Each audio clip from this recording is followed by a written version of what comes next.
Starting from version 8.2, developers added a new feature that allows adding CSS styles to templates. Thanks to this, you can specify the design of your PDF documents generated by EspoCRM. To set custom CS, go to Administration and search for Templates.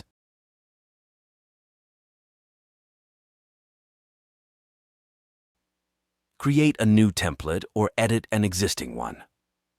I'm creating a new one, so I have to fill in all necessary fields.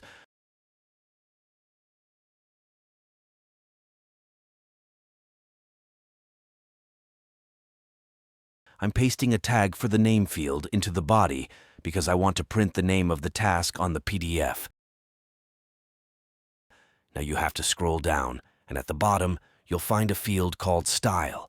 In this field, you can enter your custom CSS code.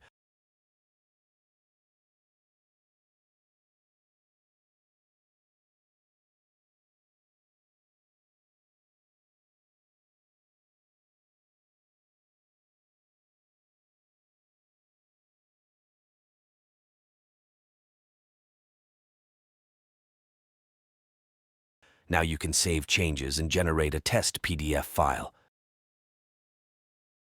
Go to your entity, choose a record, and click on the Print to PDF option from the Actions list. My EspoCRM is clean, so I have to create a new task first. As you can see, I've made a mistake because I can only see a black page. I have to go back to the template settings and fix the color of the text.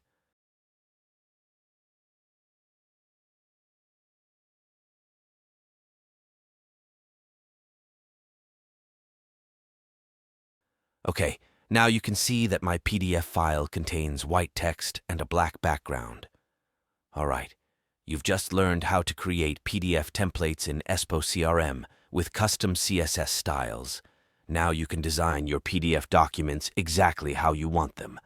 Don't forget to subscribe for more tutorials like this and drop a comment below with your suggestions for our next video.